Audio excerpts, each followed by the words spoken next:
Yes, yes. What's going on, guys? My name is Eddie Tranzcendent, and this is the Tranzcendent Outlook Podcast, where our mission is to highlight and celebrate individuals, businesses, and organizations that are pushing boundaries, overcoming challenges, and creating meaningful impact in their communities and beyond. And I know it sucks that I have to read this thing every time, but I suck at memorizing things, and then I feel like if I do, like, I feel like I'm gonna memorize it, but then I'm gonna be like second guessing myself the whole time. And I'm trying to be a little more professional this time around, with this new studio and everything. And so I want to do things the right way. And if you're listening and not watching, then you don't have to deal with watching me read it. You get to just hear me, so you have no idea I'm reading something. In any event, guys, thank you so much for tuning in. I'm really excited tonight. My guest tonight is someone who I've been wanting to interview for a long time. Someone I met in another lifetime, I guess you could say, when I was doing some other stuff in my life.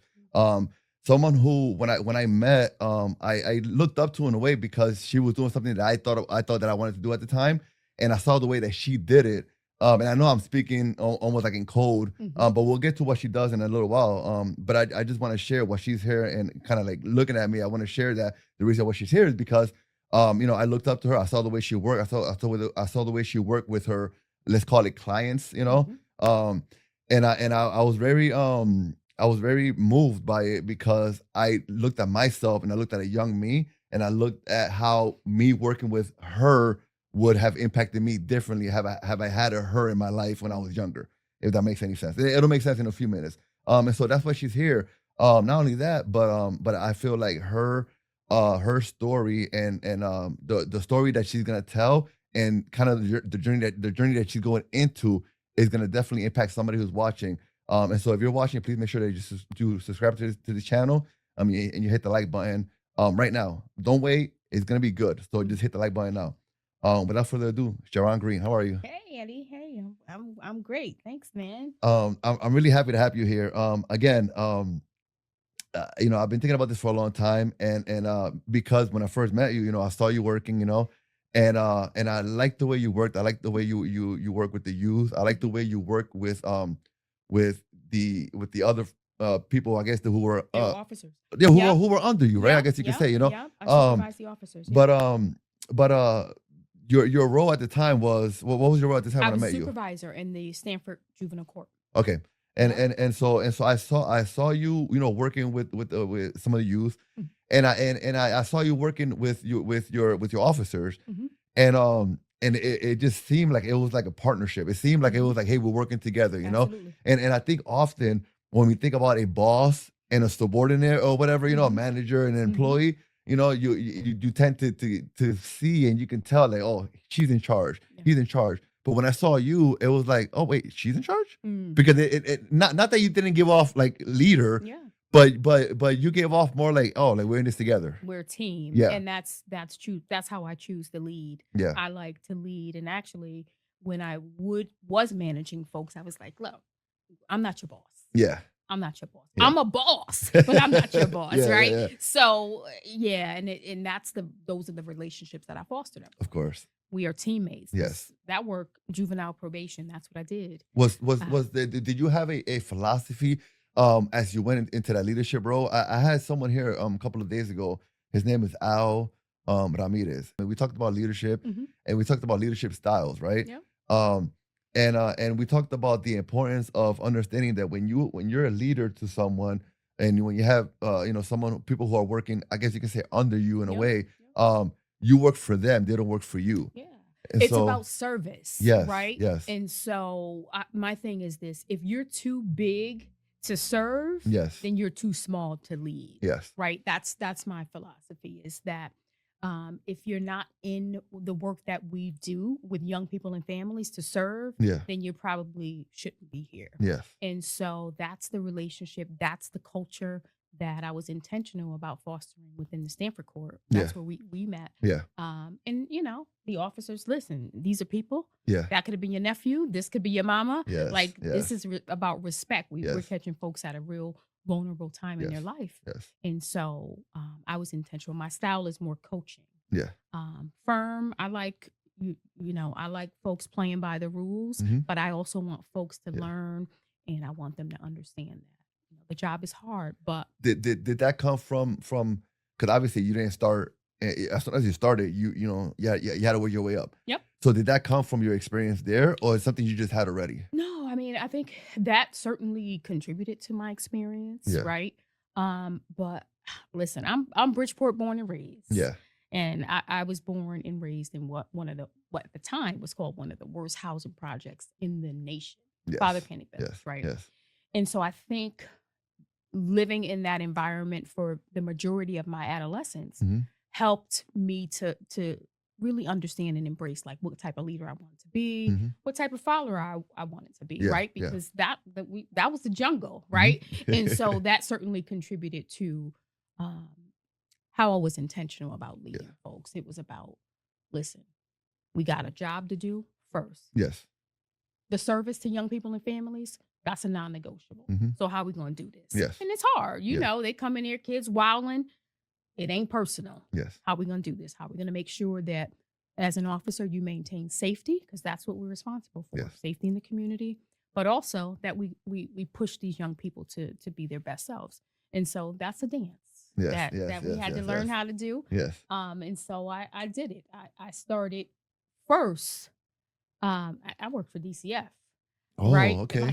For state service, Yeah. I worked for DCF first, and I did investigations for them, and that was different. That wasn't my flex. Yeah. However, I did that for almost 4 years. Mm.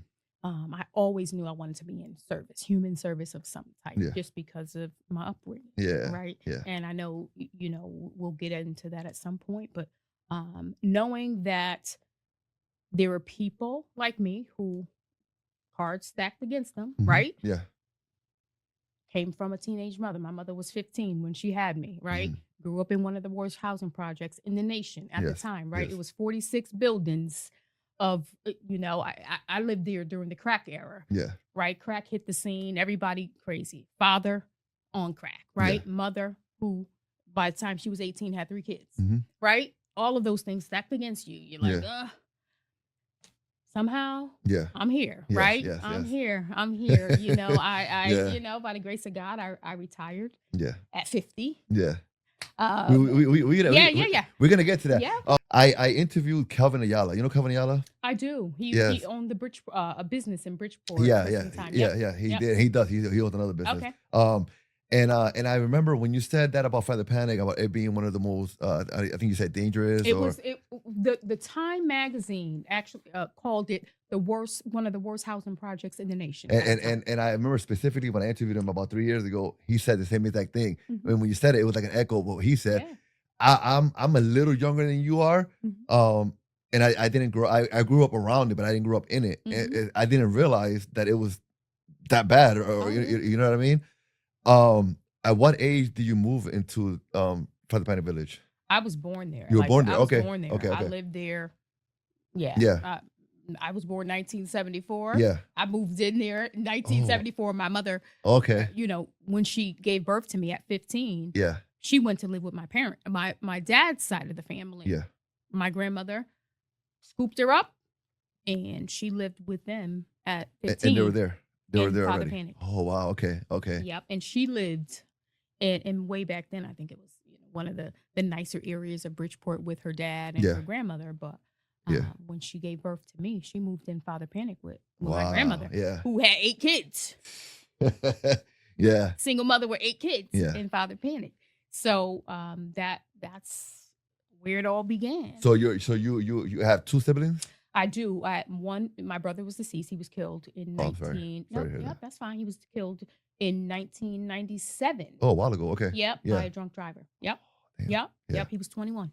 Wow. Okay. Yeah. But we're only not even 2 years apart. I think we were like 18 months apart. Yeah. Wow. Okay. Right. Yeah. Right. So, and he had 2 kids when he died.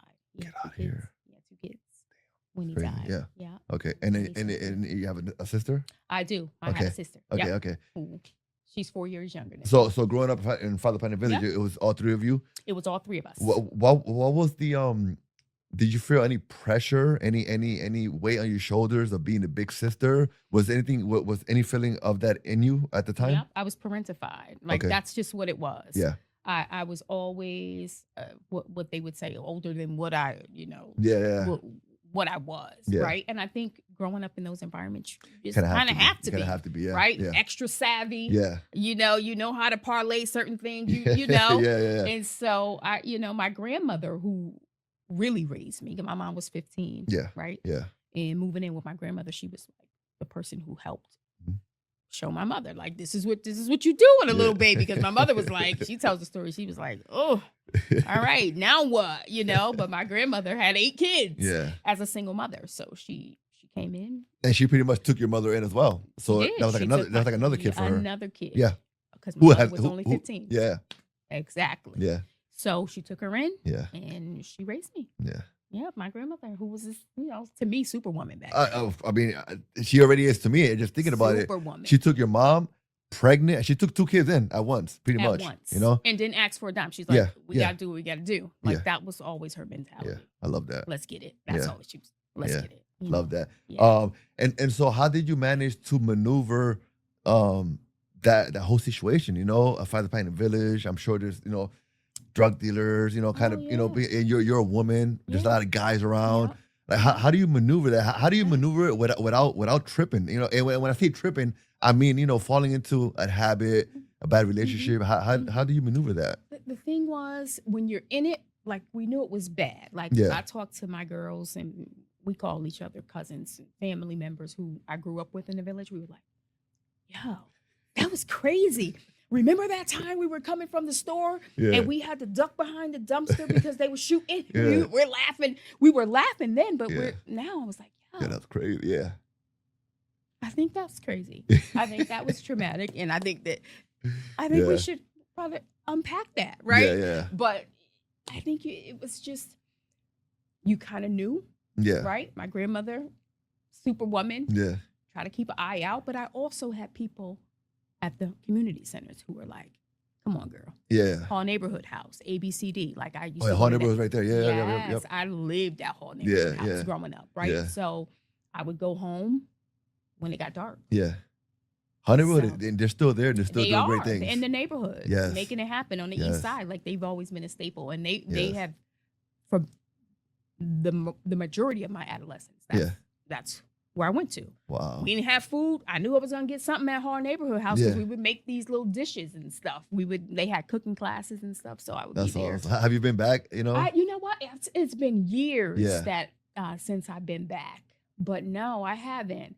When I do ride through the east side, I was like, there it goes. It's still there. You should stop by. I think they could benefit from a visit from someone like you. I should. I think so. But they were instrumental in keeping me from the madness, especially when crack. Crack came on the scene. It was like, yo, what's going on? How did you? I was talking to somebody recently about this, because I hung around some pretty cool people, I guess you could call them, and I had access to a lot of things, but I also had something within me, that always like kind of said, no, that's not a good idea, Yes. Hey, it was literally like, hey man, you want half of this pill? Nah, I think I'm good, man. Yeah. Hey, you want to take a hit? And, I think I'm good. And I look back and I'm like, I don't know what it was, but something in me was like, no, I'm good. Yes, and that's exactly. Listen, I was at the Dollar General here in Bridgeport, and this guy I grew up with, I saw him standing out there, and he had his struggles with drugs, and he saw me. He was like, yo, you was different from us. and I knew what he meant by that, because I used to be like, no, I'm not smoking. Yeah. No, I'm not doing that. That's not something I'm interested in doing. And so I knew, listen, my grandmother had 8 kids. All 8 of them were on drugs. Not like, I'm talking about crack and heroin. So you see a lot. So you saw it, I'm like, that's not what I'm doing. Yeah. That's not what I'm doing. Even though you're trying to navigate certain situations. I grew up on Martin Luther King Drive, and that's where it all happened, right? Building 25, Building 21, you had the drive right there. So that's where I grew up. Yeah. And, there's a certain respect, too, though, that comes with when the drug dealers and those who are, in your hood see that you're trying to do something. Yeah. They respect that. And I think that's right. always been. Yeah. That's always been. It's like, nah. That's her. Yeah. She go to school, So did you feel like they kind of protected you? Yeah, in a sense. In a sense. But the majority of my family, that was in that life. Yeah. Right. So, yeah. Yeah. Not much was moving for me. Nobody was, trying to do anything to me in Father Panik. And so coming up, elementary school, whatever, middle school. Mm-hmm. I went to Watersville. So I went to Watersville as well. You did? Yeah, Okay. Yeah, that's a long time ago. Yes, I went to Watersville, and then I ended up going to, at the time, Franklin. Okay. There was some transition, and then I went to John Winthrop. They were busing many of us from Father Panik to John Winthrop. Okay. Yep. And that's where I went to middle school. Okay. When I lived in Father Panik. Okay. Yeah. No, I did Watersville. I did Thomas Hooker. Okay. I ended up somehow the way the districts were set up. Yep. Somehow. Well, they ain't want us all in one school. We would have torn that school. We were like, we gotta split them up. We can't have everybody from Father Panik coming over here. And so they moved us. That's what they did. Yeah. You didn't realize it back then, but I'm like, why they put us all the way? And my parents didn't have a car, so they never came to my school. They were like, where's that school again? Exactly. Yeah. I'm like, I just know it take a long time, man, to get to school. Do you remember if thinking about back then? Mm-hmm. Do you remember when you started to think about a career? Like, was that something that you ever thought about as a young person? Yep. So and so I think I went through the same thing that most kids. Oh, I'm gonna be a doctor. I'm gonna be a lawyer. I'm gonna do this. I'm gonna do that. But then I was like, I'm always helping people. Yeah. Like I was the person that people came to. Right. Why though? I think because I don't know, for whatever reason, I didn't judge people. Okay. I remember being a little girl saying to myself, like, I think people are doing the best they can. Even growing up in a house with a father who smoked crack, right? I'm yo, I think he's doing the best he can. I wasn't happy about it, but I'm like, I think he's probably doing the best he can. Yeah. And so there was always a certain level of respect that I tried to show those who were caught out. When we used to call it back then, caught out. Caught out. And I was like, hopefully it's going to get better. So hopefully it's going to get better. Yeah. And I just was that person that people came to, talked to. My friends were like, and I knew I was going to college. Like that was something that I knew. Because I don't know how. Because your grandmother was like, no, actually they weren't. That's the crazy thing. My grandmother wasn't like, real talk. Like my grandmother couldn't read or write. Okay. But she raised 8 kids. Yeah. Right. Yeah. And we had to go to school. Right. It was something that was like, you better go to school. Yeah. Right. Honestly, my mother was like, we don't got no food in this house. You better get your butt to school, right? Yeah. Right? And so it was something that you got to do. You got to go to school. Yeah. But like, I think if I would have bucked back, they got so many other things going on. I don't, I probably would not have gotten much resistance. Maybe up front, because I had some uncles and aunts who kind of like fooled around in school and was like, my grandmother was like, you know what? That's what you want to do? Then do it. Like, you gonna learn. Mm-hmm. But by the grace of God, I was like, I gotta do well in school. That's probably my only way out. That's my, I don't want to grow up like this. Was there ever a fear of like, my mom had me young, I don't want to do that? Like, was there a fear there? Like that, at some point in my life, I think there was. Okay. Like, I don't want no kids. Yeah. As a teenager, like it's hard. Like, and I didn't want the stigma, right? I'm like, I gotta go to college. What are you gonna do with a baby in college? And and that was just something that I wasn't interested in. Okay. But then I turned around. Yeah. I got pregnant with my son. Yeah, well, you were 20. I was 20. You were a little grace. I just made it. Yeah. Right? So I still graduated from college in 4 years, right? I had my village come in, swoop in, help me, and I still graduated. But I didn't want to have a baby at 14. And some of my friends, that was just a natural thing. Like, before we leave Father Panik, you just said a few seconds ago, you said your village, I want to talk about that a little bit. Mm-hmm. Not necessarily Father Panik Village, but just your village, my right? Village, when you think about your village there, what did your village consist of? Was it, was it family? Was it friends? Yep. Was it kind of just whoever was in your building? That was your village. Like, how did that go? Yeah, I mean, and I don't mean to cut you off. No. I only ask that because, what I try to do sometimes is I try to get some positive out of what everybody may look at it as a negative, right? Mm-hmm. And sure, one of the worst projects in the country. sure, drug infested, the crack, whatever. Like I get all that, but there had to be something within it you can still take out of it, right? Absolutely. There's some people there that genuinely cared about people. Yeah. Right? I had, her name is Miss Jones, who loved me, right? Yeah. And we actually are extended family. Yeah. But I knew I can always go there and get something to eat. Miss Jones was the lady who my mom would always run out. I grew up on food stamps. Same. So the middle of the month, like, you're right. It gets tight. You're like, ugh, Yeah. And Miss Jones would always let us borrow money to get food. Mm-hmm. So I hung out a lot there with her grandkids, which we call we're cousins, right? Yeah. And that was like my village. Even in college, those folks were still my village, right? I had a baby, and I remember just crying, like, what am I going to do? And my cousin Roni was like, look, I'm going to come down there. She took the Greyhound bus. Yeah. Like, that's what she did. Like, she was that girl. Like, my village has always been, where there's a need, I got you. I got you. Yeah, of course. And the grown-ups, Sheron's trying to do something, and they always kind of got behind me, Yeah. Even when my father was like in the craziest of his addiction, when that addiction hit, like, you stealing food out the freezer, you stealing presents from under the Christmas tree. Yeah. You see what I'm saying? So I know. It gets crazy. But I did have some folks like, he messing up, but you always gonna have some food here. This is what you listen. My mother was gangster. One night, we went to the convenience store in Father Panik, Lucky 7, and I remember she had me with her. I was always her road dog. I don't know why. Same. And she's like, look, I don't got no food in my house. Yeah. And I need some credit until I get my check. And if you don't give it to me, I'm going to steal it. Yeah, I'm coming in here. My kids are hungry. And I remember the dude looking at her like, I think this lady's crazy. And I'm like this. I'm probably like 8, 9 years old. Yeah. She's like,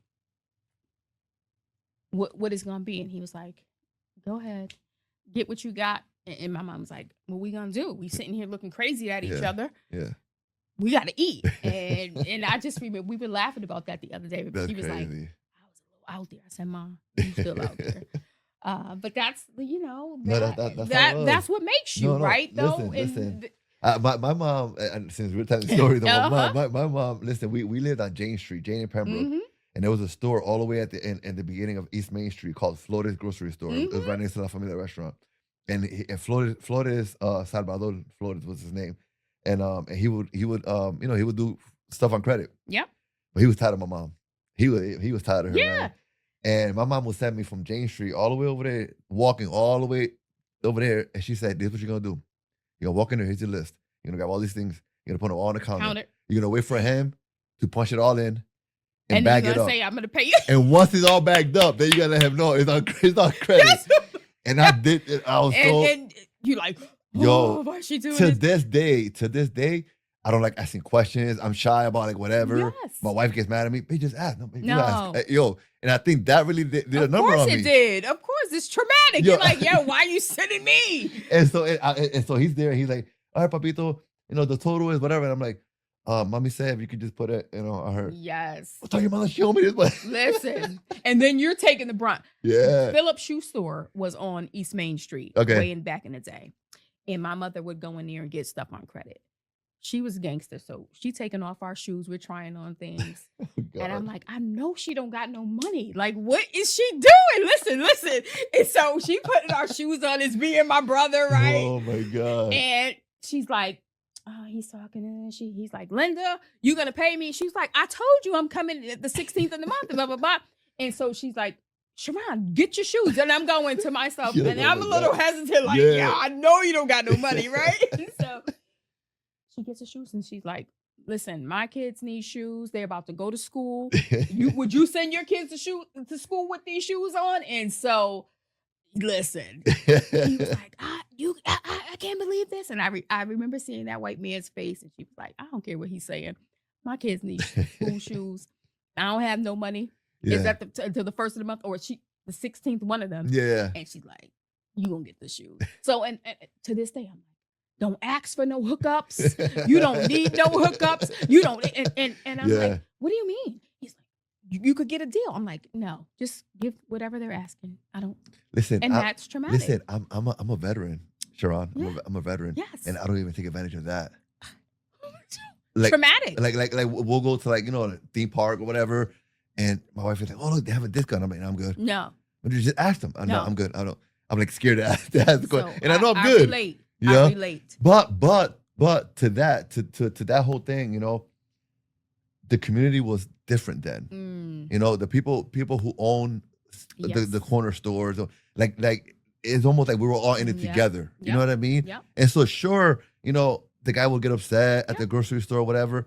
But I'm sure your mom would come back and say, oh, you know, whatever. Like, you know what I mean? I told you. And whatever. And to a certain extent, you know, the community was different then, than it is now. I feel like I said, I feel like we were all in it together. We all looked at each other, or like each other, and we all worked. Somehow we worked that out. You know what I mean? We did. I can't stand when she comes in here, she does that shit. But I got her. Like, you know what I mean? And what? She's like, I told you I'm going to pay you back. Even if it's like, look, you got to take these food stamps because I don't got no money, you know, but she would try to pay it back. And she's always like, you got to do what you got to do. And that's where I get that from. I know that grit. My mom was like, that's awesome. Gangster. That's awesome. All right, so you leave Father Panik, you go to college. Did you know, because here's the thing, man, it's tough. It's tough getting out of high school and knowing what you're going to do, you know? And there's a lot of pressure being put on these kids. I know because I just had a niece who recently, you know, graduated from Southern. She's a nurse. Yeah. She's doing great things, you know, or whatever. But she was somebody who she was blessed, not because she's my niece, but she was blessed to where she knew what she wanted to do. She had almost like a roadmap already because she was already working on it. You know what I mean? But there's a lot of other kids, including myself, who I graduated high school, had no idea what I was going to do. Go to college for what? I don't know what I'm going to do. You know? When you were going into college, did you know what you were going to do? Yeah, because one, I didn't have the liberty to be playing around, right? Yeah. And so whatever the costs that were associated with, I had to figure it out. My parents were like, look, we ain't got it. And I knew that. I knew that. And so with financial aid and loans and stuff, I just navigated that whole system and was like, I don't got time to be playing. I got to know what I'm doing. And so I started with psychology. I was like, I really don't want to do the individual thing. And so I branched off into sociology. I'm like, I'm more society.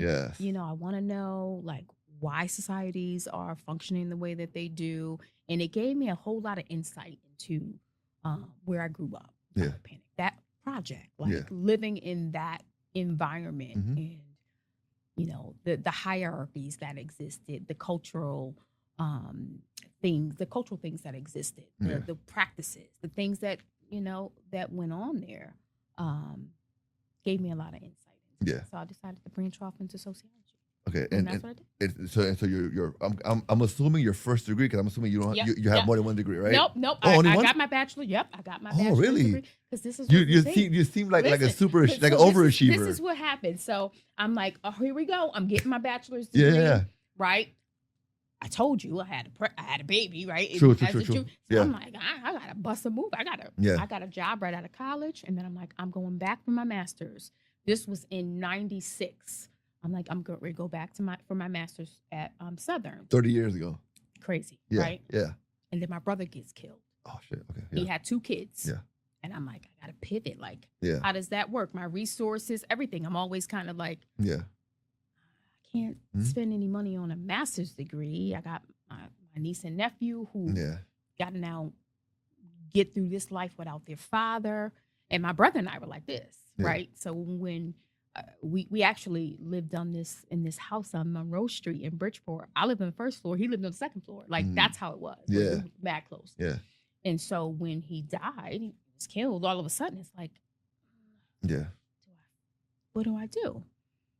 And I got a good job, right? Did DCF. Then I went into probation. I was like, am I going to spend the money for a master's degree? And I navigated that whole thing. I started with adult probation. Yeah. Right? Had my bachelor's degree. I'm like, this is getting me far. Okay. Got me in the door. And I kept saying, I'm going to go back. I didn't. Yeah. I ended up not, right? What pushed you away from DCF? That system, listen, I liked Did you want to be more hands-on? Or? No, you can't get more hands-on than going in and investigating abuse and neglect. And I was No, you're right. I guess I meant it just in terms of like more like, I don't know. I didn't have, this is the thing. I didn't have, for me, and back then I felt like, poor people were being punished, right, for being poor, right? Yeah. I grew up in a situation where we certainly didn't have food in our house, where it was all over the floor, and you could go in. You probably look at my refrigerator and was like, yeah, where the food at? Yeah. But I knew at that night something was gonna be in there, right? Yeah. And I had a different, I think, perspective and way of just looking at the situations. Is it abuse? Is it neglect? Are people doing the best they can? And so that wasn't, I carried a lot home from that job as well. And I wanted to help, and I didn't feel like I was able to help. I was going to say, I feel like that's the type of situation where you feel like it's going to be an uphill climb, like a mug, like you know what I mean? Definitely. Yeah. Definitely. And it's the constant, is it abuse? Is it neglect? Yeah. Like, there's always gray. Yeah. And so when you're talking about in 1998, hello, how old were you? Yeah. Right? You see what I'm saying? Yeah. And, trying to navigate that, I was like, this don't feel good to me. Yeah. I'm like, I thought it was a good job. It was a state job, right? Of course, yeah. I'm like, this don't feel good. Yeah. It don't feel good. And I went over to adult probation, and I liked it. I was like, okay. Yeah. But I felt like adults, the beds are already made, they got that felony, and and I'm like, well, I liked working with them. I'm like, I need to be more impactful. I need to work with young people. With young people, it's life, it's fire. It's like, I want to work with the young people. And so that's what I did. I shifted over to juvenile from adult. Yeah. And I stayed there. I was there from 2004 until I retired last year, 25. Wow. Yeah. That's crazy because I went to school for human services, and I was looking at counseling, and then I thought about probation as well. And then I had the same exact mindset. I was like, I don't want to work with adults because I feel like I'm not going to be able to really impact. Yes. Sure, I'll be able to help in some way, shape, or form, but I'm like, I want to catch them a little younger where I know hopefully I could turn somebody around. That's it. Some of them you may not be able to, and that's cool, Yeah. But my batting average would be a lot better with youth than it's going to be with adults, That was it. I'm like, I need to get with these. I still kick myself in the butt for not like pursuing it more. But I had the same mindset, you know what I mean? That's it. And that's what it was. I was like, I need to be where young people are. And I knew that I had survived, and I had survived some situations that many of our young people were in and still are. Yeah. And so being able to be like, you know what? Just keep going. Yeah. It's going to be okay. Because with young people, that story, they ain't even right. They living in somebody else's story trying to figure it out. Right? And I would always say, like, this ain't even your story to tell. I know, but you know what? Sheron, when you're that age, sometimes you think that, you know what I mean? You're like, this is it, That's what I'm like, my father's smoking crack. He's stealing everything in the house, right? And I laugh about it now, but growing up, I was like, this is the worst. He just, this is the worst, right? And my dad has been clean for years. Yeah. Once he got clean, my mom was like, we ain't going back. He ain't coming back to the village. And he didn't. She was out. Yeah. I told you, So I just knew that I was able to relate. Yeah. And I can tell them, hey, just keep going. It's going to be better. Don't worry about that. That's your mother and father's stuff. Yeah. You got to deal with it because they brought you in the world. But don't make their story yours. You can write your own. And that's how I got into this. Like, I need to be where young people are. I need to be that voice when everybody's like, they are the worst. They too grown. They don't want to hear nothing. They don't want to do this. They don't want. And I heard it growing up. She thinks she know it all anyway. She can't tell her, and that's it. Yeah. I want young people to know, like, just keep going. How long did it take, if any time at all, how long did it take for you to get like your feet on the ground and really be able to have these real conversations with these kids, with these youth? Or is it right away, or did you kind of like build into it? I think it was right away. And talking to some colleagues from when I first started, and they were reminding me how straight on I was, right? But I always was one to advocate for the child. And I remember when the parents were like, I want him out. I'm like, what? You get to just drop your kids off and say you don't want them, and like, where they do that at?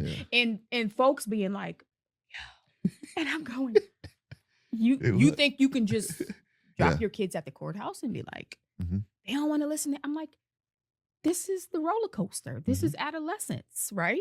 And I remember telling this father, like, you clean now and you just want life to just bounce back. He was like, you're not going to keep throwing. I said, I didn't throw anything in you were on drugs. You brought this family through, all of that trauma. And now you want everybody to just be okay because now you're okay. You're good, It don't work like that. And the officer who was sitting across from me was like, yo, this girl crazy. This dad is about to. And I did. I toned it. I learned how to soften my delivery. Yeah, the approach. And to really make sure I was intentional about the empathy, because parents, they're going through it too, right? But I also wanted them to know that, look, I wanted the young person to hear, like, somebody's rooting for she got my back. I got your back. Yeah. Listen, I got your back. Yeah. You need to get it together, but I got your back. Yeah. You gotta, come on now. Yeah. But I was one to always check the parents, like how he get there, how he get here. He's 12.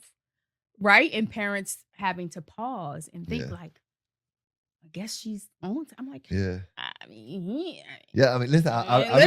I remember being, taking a childhood development class, and I remember, and you could correct me, if I'm wrong, but I remember learning something about, it says something to the extent of like, you have until the child's 7th birthday to kind of like have control over them. If you don't have control of your child by 7, you lost them. Pretty much. Like it's a wrap. Right, because the discipline, the structure, the boundaries. Yeah. You got 7 years of just like, I'm doing whatever. Yeah. And then you throw in neglect, right? A 7-year-old who's trying to figure out where they're going to eat. Yeah. Sexual trauma, like many of our kids are being traumatized in these ways. And, you throw that in and that's a recipe for disaster. Yeah. You see what I'm saying? Yeah. And so, letting young people know, like, listen, this doesn't have to be. And for juveniles, I'm like, when you turn an adult, you don't even have to put that you got arrested. Yeah. That's a freebie. This is a freebie. And when I would engage with young people, I would tell them that. I'm like, listen, do you understand that this is a freebie? Yeah. This is your chance to get it together, right? Because once you turn 18, and when I first started, it was once you turn 16, you were an adult in the state of Connecticut. Thank God, we have our advocates who were like 16. The adolescent brain is still like, it's a bit much. Yeah. I mean, come on. Yeah. So 16-year-olds were going to jail, right? Big boy jail. Yeah.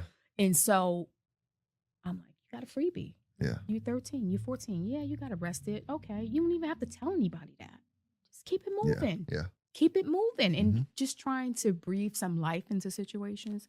I saw it as that being my responsibility, right? As a young person who, at the time, went through a whole bunch, right? Food insecurities, a father who was addicted to crack, a teenage mother, right? Growing up in, extreme violence, right? In drug-infested communities, but able to make it. Yeah. No, and the thing about it is, these kids can see it, they can feel it, they can sense it, I know from personal experience, I knew the difference between a counselor in school who understood me and the counselor in school who was just telling me what the book told them to tell me. Like, you know what I mean? When they, no, I understand. And I'm thinking to myself, you don't understand what I'm about to go home to. You have no idea what I'm going through. You're telling me you understand because you want me to feel better, but it's not helping me. You know what I mean? No. And it was something where, maybe it's just me, but you could tell when somebody really understands, And I think that with you, I'm sure these kids, especially seeing you kind of like go to war for them right there in front of their faces, like, oh, then she really gets it. Going to war with teachers, I'm the probation officer coming into the school, and they're like, yeah, she's the one that can put him in jail. Yep. Yay, she's here. And I'm at the table going, listen, do you guys even know that this kid doesn't have a bed to sleep on?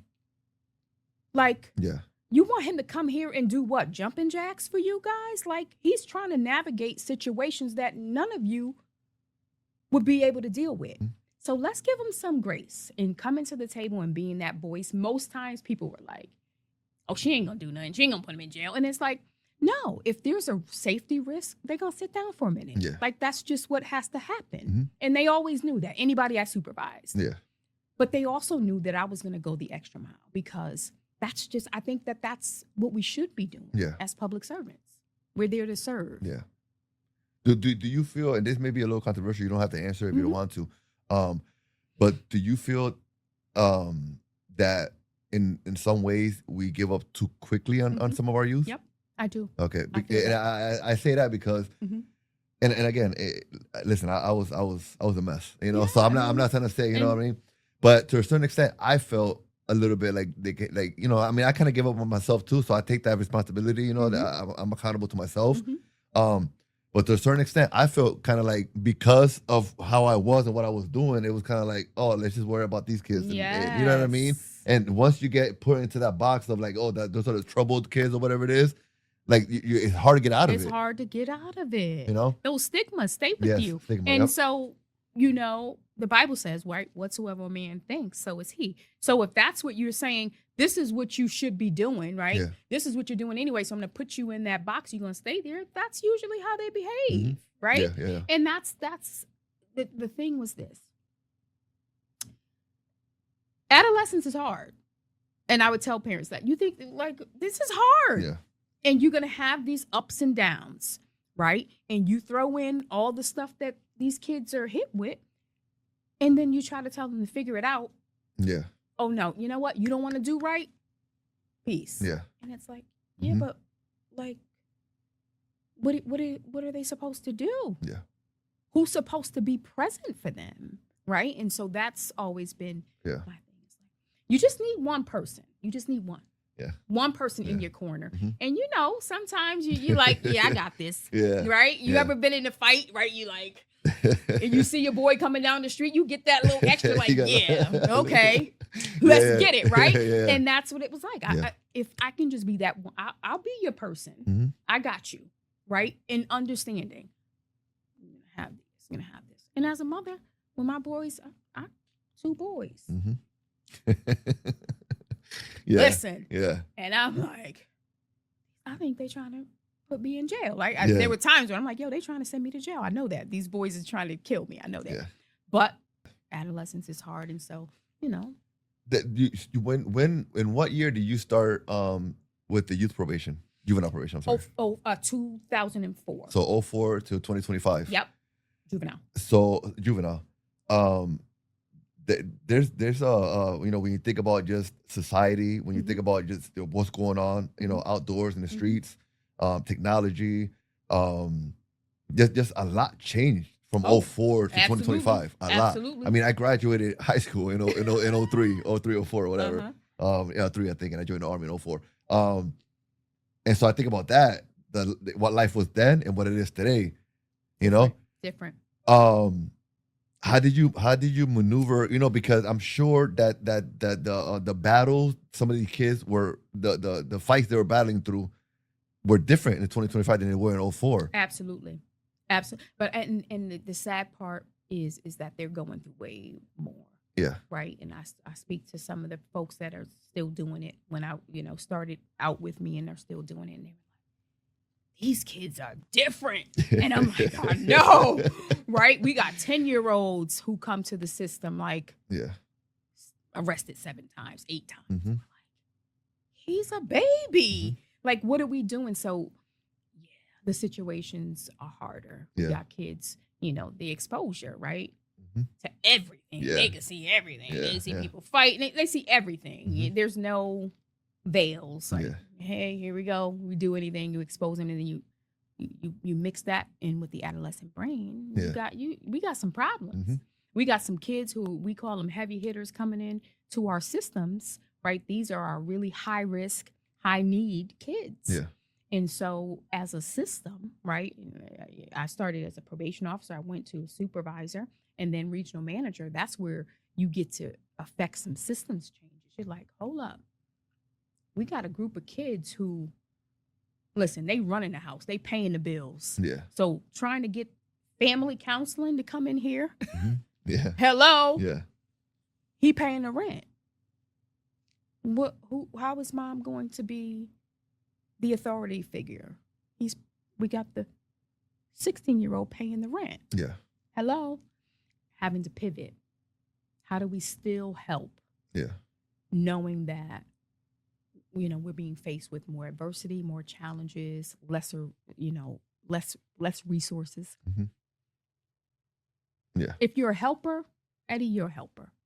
And you're gonna ride it out. When times are good, you're gonna ride. Yeah. Times are like now. I mean, the kids, they're coming in and officers are like, what are we gonna do with this 11-year-old? Yeah. Like, I know. I mean, you know, we as a marshal, you know, we dealt with a little bit of that, you know. So I get it. I get it 100%. You come in helping us. And I actually I saw, you know, I was there for almost 8 years. Mm-hmm. And so, you know, I had the unfortunate I don't know what to call it, but I had the unfortunate, I guess, experience of witnessing some of them kind of graduate, right? Yeah. Yeah. And so when those things happen, when those cases happen, what do you take from it? I'm if sad. anything, I'm sad. And it also, you know, as now an administrator in this work, right, looking at our policies and looking at the way we do business, I'm always like, could we have done something differently? Yeah. But I've also learned, like, a lot of this stuff is generational. Yeah. Right? Yeah. The trauma, the poverty, the violence, it's just generational. Mm-hmm. And so trying to take that on and saying, you know, as an administrator, I'm gonna be responsible for that. Yeah. I'm not doing that, right? I'm not doing that. But I do. When I see young people go from the juvenile system into the adult system, I'm always like, what could we have done? Was it something that we could have done? And I would go to my supervisors, because as a regional manager, you supervise the supervisors, right? Yeah. And we would have these conversations about these kids who kept getting arrested. Like, yo, what is happening? What's going on? Yeah. What's the missing piece, right? And I would have those conversations with them to make sure that there's not anything that we're missing. That you're doing, you're doing the best you can. Yeah. Did you now the other side of that are the success stories, right? Yes. Do you have any? I do. And I mean, we don't have to say any names, but any that stick out, any that you're like, oh my God, like I'm in touch with many of the. Okay. Okay, I love that. Because we're seed planters, right? Yes. Because a lot of times we're not even ready to see what the fruit of our labor, because we're in it. We're as a direct line worker. You're in it, in the trenches. You're helping manage the behaviors. You're probably not going to see the fruit of your labor. And so to have a young lady come to me and I didn't recognize her at first. She was like, love that, yeah. Miss Sheron. And I'm like, you know how you're like, oh yeah, you really don't know. And she's like, yeah, you don't even know who I am. I'm like, honestly, I'm so sorry, but I don't. And she was like, you don't remember me? And we start talking. She's like, I got my own hair salon now. I'm doing this. She was like, remember, you put me with that lady. You told me you don't want to go to school. You're going to sit over here at the hair salon. And I was like, I did. Yeah, it came back to you. I did, because I was like, yeah. I was the type of officer who was like, listen, these are not my kids. Yeah. These are our kids. Mm-hmm.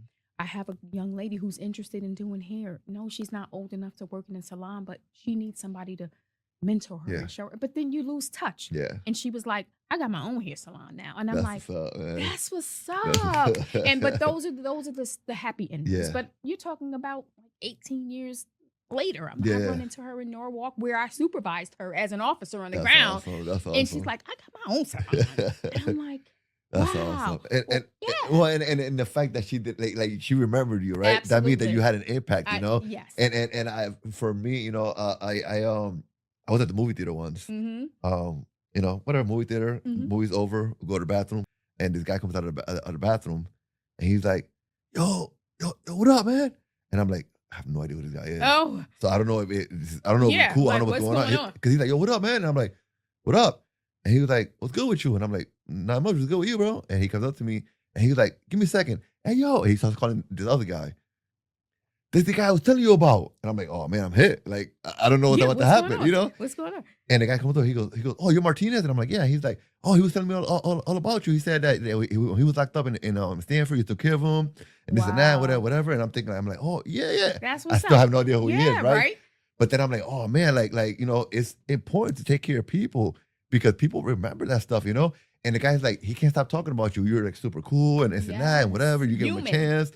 And I'm just like, this is, you know, and so, you know, again, that young lady remembered, you know, I was at the Puerto Rican parade. I'm thinking because the parade just happened a couple of days ago. I was at the Puerto Rican parade a few years ago, and just watching the parade, and some guy comes up behind me, and he's like, "Hey, what's going on, Eddie?" And I'm like, "Hey, what's up, man?"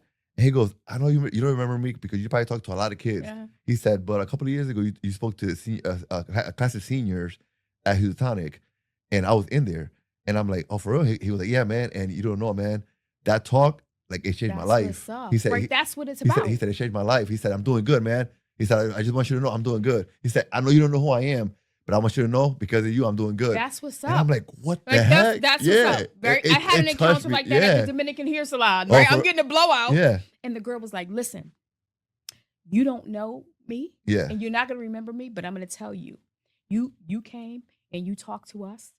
And you were talking about your experience, and I'm like, oh, and this was in Stanford, and she was like, I always remember that. Crazy. I'm doing good. Yeah. I'm like, wow, right? And that's what it's about. That's it. Yeah, that's it. Right? Impact, it's the genuine.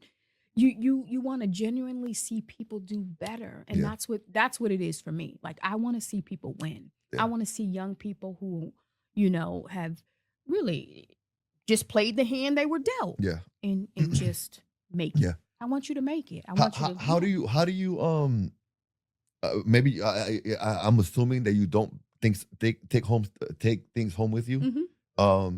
And if you don't, how are you able to do that? I'm asking somebody who's watching or listening, you know, maybe battling, you know, the whole, you know, leaving things at work and not taking it home, and you're dealing with a lot. It's tough. That's tough. It's tough. You know what? It takes practice and it takes being intentional, because I've learned in doing this for almost 30 years, right? Working in this field of human services, is that you have to refill your cup, because you can't run on E trying to help folks who are really, really on E, right? And so leaving work at work is hard. It's hard, right? It's hard. Yeah. As a direct care person, right, having my caseload of people on probation, I thought that was a lot, right? Then I became supervisor, and then you get more cases because you got now all the cases that the officers got, right? Yeah. But then when I became regional manager, I got all the cases in the state, right? That for the areas that I manage. So those cases that are, while I don't provide direct care, I hear about the traumatic experiences. I hear about the deaths, right? As regional, when I was regional manager, that's the stuff that I would carry home and be like, wow, are we doing right by them? Like, is what we're doing helping?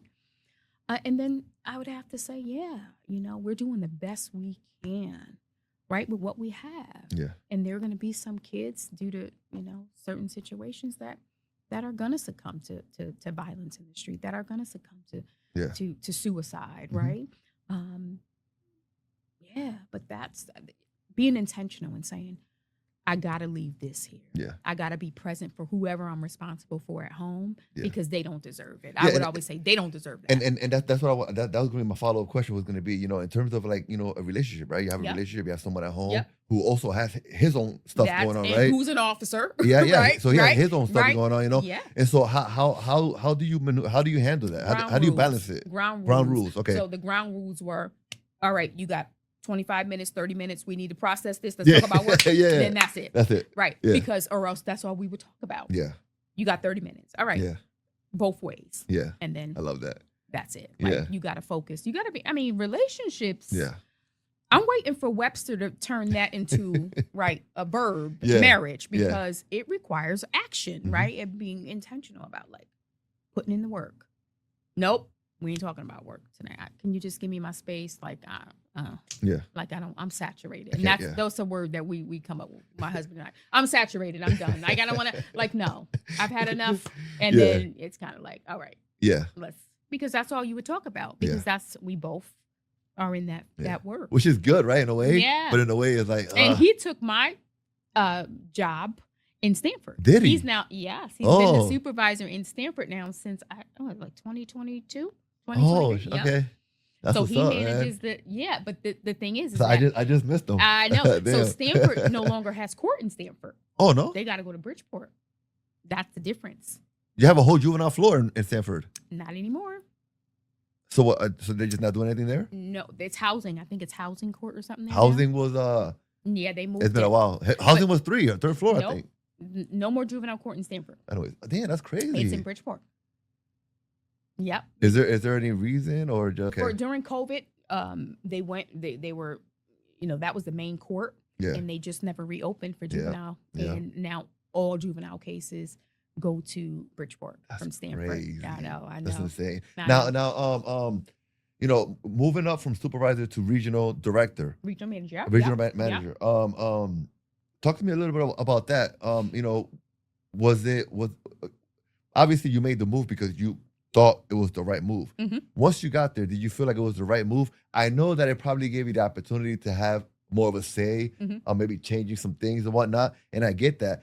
But it also got you further away from being able to touch, you know what I mean? That's right. And so... And I thought it was I was like, this was a bad move. I shouldn't have done this. I'm no longer interacting with kids. I'm not seeing the families. But you have an opportunity to make some changes. There you go. So my supervisor at the time was like, the director who was also a black woman. She's like, look, you got to be at the table. Yeah. Right? To know what's being served. Yeah. And I'm like, you know what? She's like, and I was always one that keep me in the field. I like being in the trenches. Yeah. I want to be where the people are. Yeah. And so I had to really think about how I was going to, take up space as regional manager. Like, how is this going to be for me? Like, this is a shift. And I knew what I had to, talk myself like, Sheron, is this going to be okay? You're going to find what you're going to be doing as regional manager, just like you found what you're going to be doing as an officer, as a supervisor. Yeah. But that took time and it was hard. And I did think that I made a huge mistake. Yeah. I was like, was your office in Stanford still? Nope. I was I was responsible when I got the job. I was responsible for Bridgeport, New Haven, New Britain. But where was your home? Glastonbury was central office. So right. It's like an office building type thing? Office. It's all administrators. Yeah, so you can't even... You're like because you're not seeing no families. Yeah, because what I was thinking about that, if you're still in Stanford, you can still take a walk to Trisha's office. Like, you know what I mean? Kind of like, you know what I mean? No, and Trisha's the supervisor. I just said that. But she's a supervisor now. Oh, wow. So they got two supervisors in Stanford now. Yeah. My husband is the 2 and she's the 1. Okay. So, but yeah, how about that?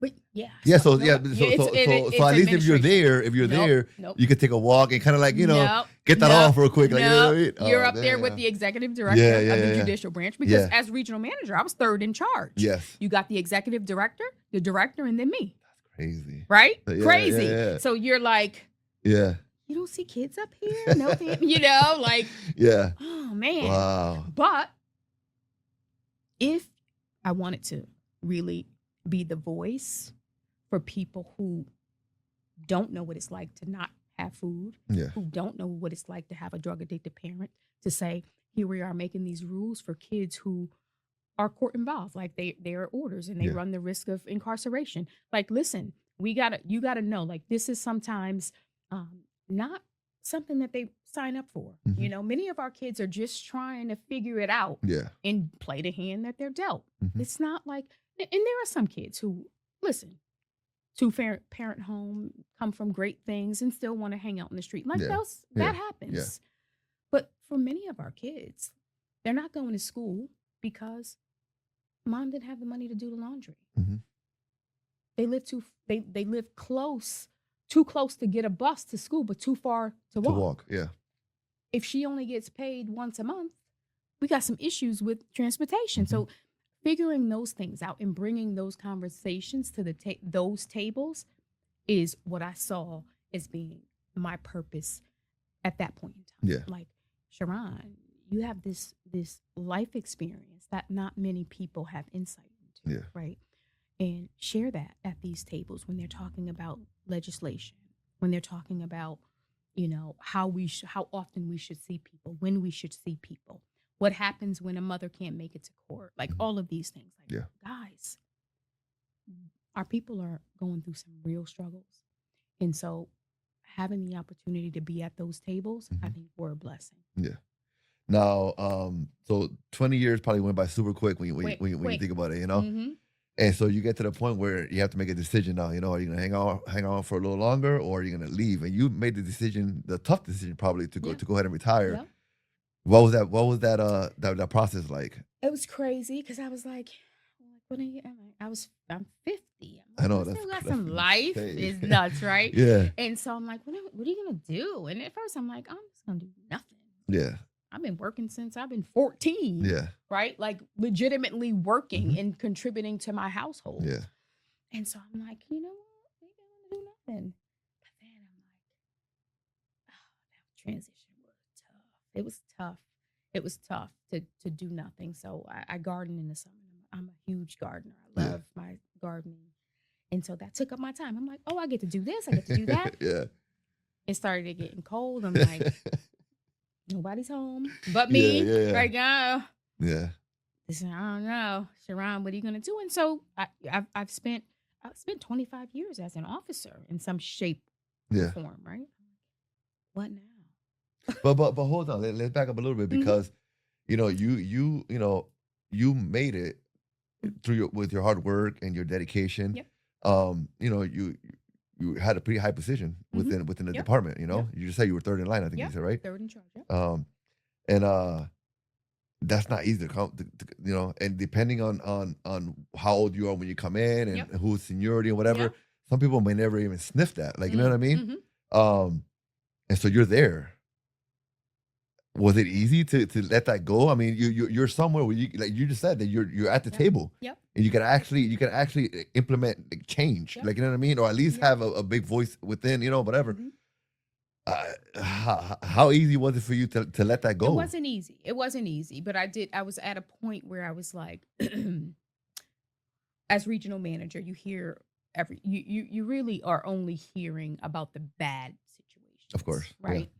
And so I had to embrace that part of the job as well, right? And I was hearing about so many kids being killed. And once, if a kid who's on probation is killed, we hold these review meetings. And I was holding many of them. And I was like, this is becoming a lot. And I, taking that home and just thinking about it. And then one day I was like, Sheron, you don't have to go to work, right? You don't have to do this.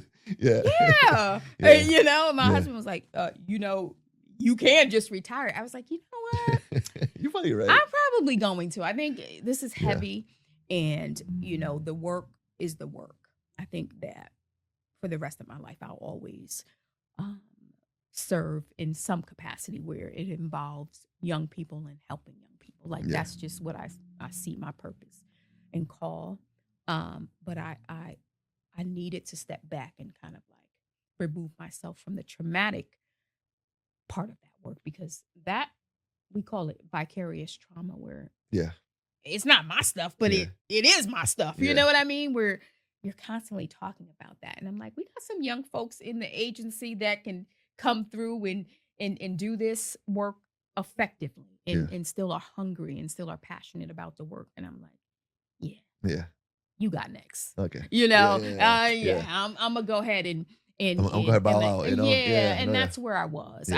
I had come to a point where I was like, thinking about the traumatic situation so much that the good work that was happening within the branch, it was like in the rear view. Yeah. And I'm like, that's not where I want to end my career. Where the good work that we've done, right, is in the rear view, and all I'm seeing is like the kids who are, being killed, the kids who are killing, and I'm like, I'm gonna let somebody else. I'm gonna pass the baton. No, that's good. It makes a lot of sense, and I think that I think more people should probably think that way, because I think sometimes, people, you tend to hold on a little too long, and I feel like, it gets to a point where now you're not affecting change at all. You're not really impacting the way you should. Yeah, you are. And you're taking away an opportunity for somebody else to come in and be able to do the work. Who's hungry and whatnot. I know that's good. Yeah. And so what's life now? What's life like now? Yeah, so I had, I was working part-time with the judicial branch doing some work. I actually had the privilege of onboarding the person who took my spot. Oh, nice. Right, Good. as regional manager. So I came out of retirement to kind of assist with that, and I thought that was great. Mm-hmm. I was able to do some staff development in that role, right? Yeah. And on the ground, I work mainly in the New Haven office, so working with those people directly, again, kind of like, it was like, I get to do this, but I also get to be in my garden, right? And I get to like, if I don't want to leave the house today, I don't have to. Mm-hmm. It was nice. It's nice. Yeah. So I'm not. That just ended, but I'm looking to move towards developing the people who are working with the young people. Okay. I want to be their cheerleaders and help them understand how important their work is. Okay. Right. And that's where I think I'm pivoting to more staff development into making sure that there are people who want to be there, and that they know how to take time for themselves, how to pause, how to take care of themselves, and I've had some practice doing that. So that's what I think I'm gonna do. Yeah.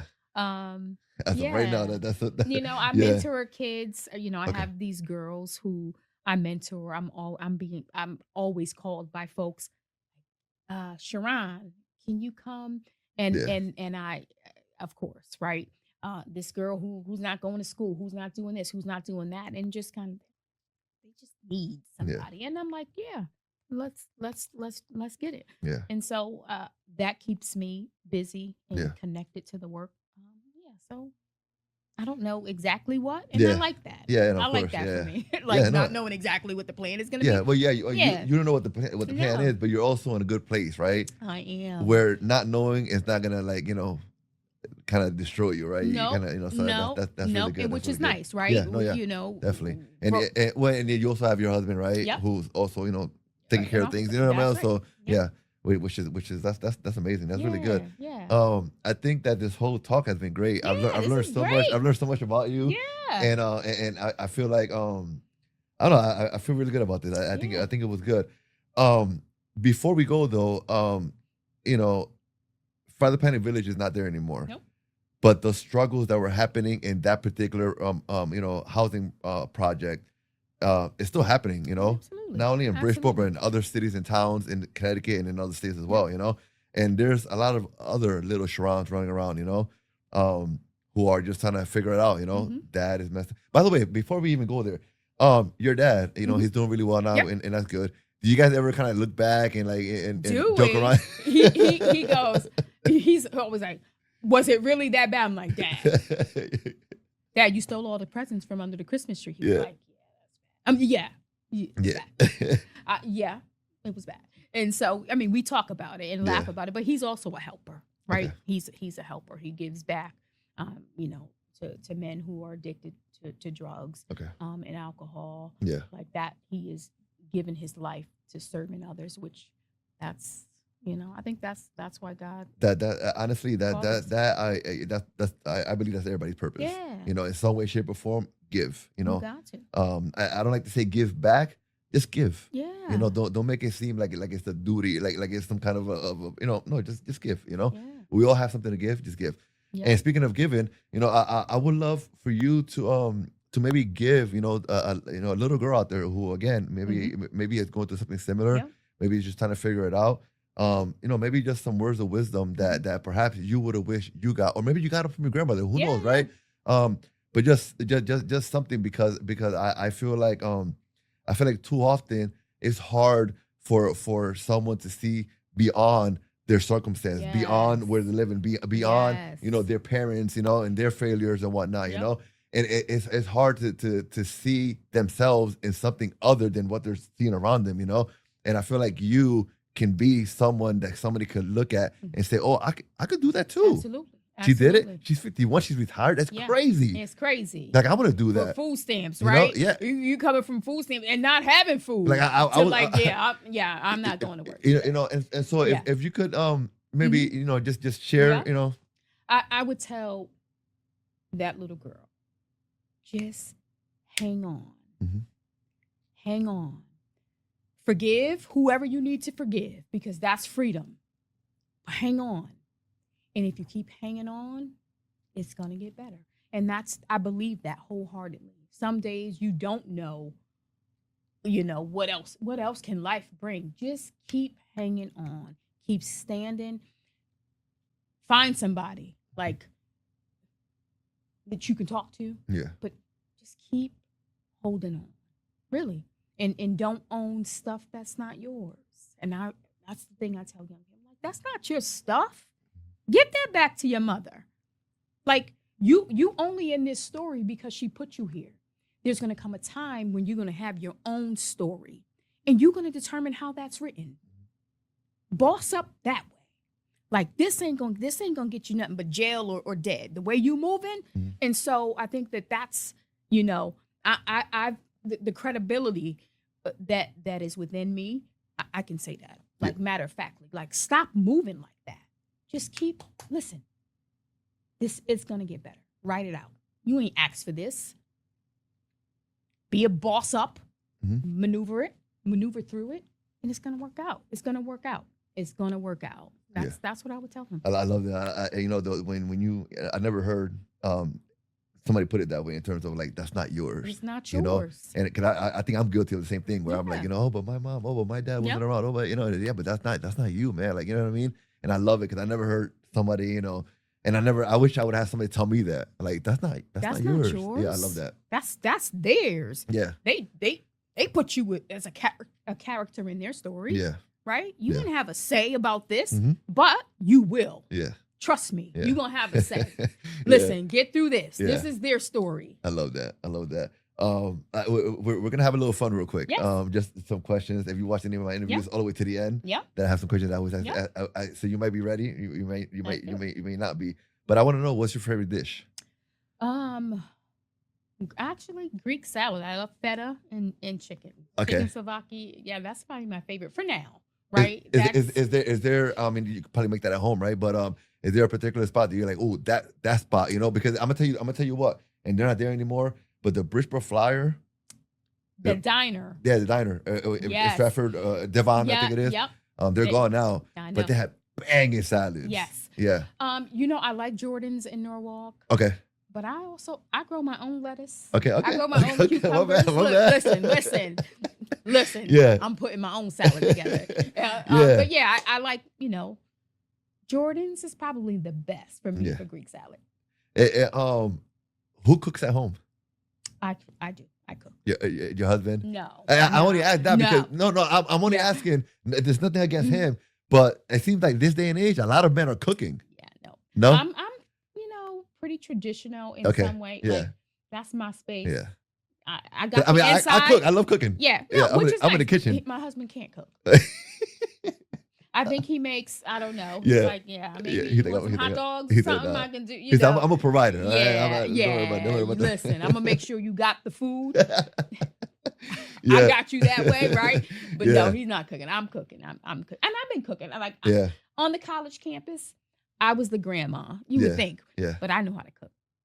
Collard greens, macaroni and cheese. And they were like, oh, she know how to cook all this?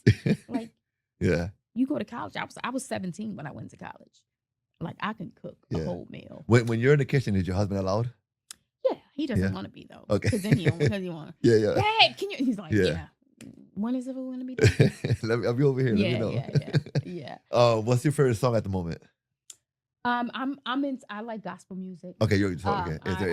Is there a gospel artist that you're really right now? I'm liking the Ryan Ofri. I believe that's how you pronounce his last name, Ryan Ofri. Okay, I don't know. Gospel singer. I like pretty much all gospel. That's all I really listen to. Something that feeds my spirit, lifts me up. But yeah, that's what I like. And what about growing up? What was your genre growing up? Oh, please. Hip hop, R&B. Look, 90s. You talking about, please. And I was like, rap all the way. I mean, please let a rap song come on now. Eric B and Rakim, like some of my friends, when they do have parties, I'm like, what? You thinking of a master plan, right? Ain't nothing but sweat inside my head, right? And they're like, that was our joy. I'm like, yeah. Listen, these guys, Natalie Price. I don't know if you know Natalie Price. Yep. Natalie Price, Kevin Ayala, and a few other folks in downtown. They have the downtown Thursdays. Yes. They do really good. You should go check them out. I used to frequent them all the time. Yeah. Now that I'm retired, I probably will, get down there more. Thursdays used to be tough for me because I used to be in Glastonbury. Oh my God, yeah. And I'm like, the traffic is crazy. Trying to go to not only that, but you're ready to go home. And I'm not doing any of that. Like, I just want to be. Yeah. But yeah, I used to love downtown Thursdays. Yeah. And I'm gonna get back to that. That's the stuff. Kind of like, listen, thank you so much for stopping by. Thanks for having me. I appreciate it. I hope this is not the first time. Hope we can do this again. This is nice. Thank you. Anything that I can do to help you in your journey, whatever it is, you let me know. Absolutely. I'm just a phone call away. Same here, man. I definitely want more information on your son and what he's doing. Scale. I would love to get him to come in here, and I would love to go over there and check out what he's doing. Oh, yes. I feel like there's so much going on that sometimes you don't even know. Like, you know what I mean? Yeah. I mean, life be lifing. And there's so many programs going on, but it's good to know that he's doing his thing and it's working out really well. He is. But thank you so much for coming by. Thank you for having me. Thank you for sharing. Great. Yeah, thank you for everything you've done for all the kids throughout the years. Again, I feel like, people like you are the type of people that I kind of wish I would have had. So it's definitely a blessing for them. Well, I appreciate you paying it forward right now. Yeah. And making sure that young people get to see, hey, let's get it. I got you, right? Yeah. And it's coming from you. And no, of course. That's what's up. No, I think that's the biggest thing, because I think that talking is great, but sometimes if you could show something, I think it's great. Matters and I'm like, look at this, man. Yeah. East side of Bridgeport, Here we go. Homeless shelters. Hello. Like, you know what I mean? Hello. And so, thank you. That's what it is. Thank you for coming by. by. This is nice. Thank you. Guys, thank you so much. Yes. If you want to know how to get in contact with Sheron, the information will be down in the description. I put everything there, how you can get in contact with her. Yes. Thank you for supporting this podcast. And don't forget, be transcendent.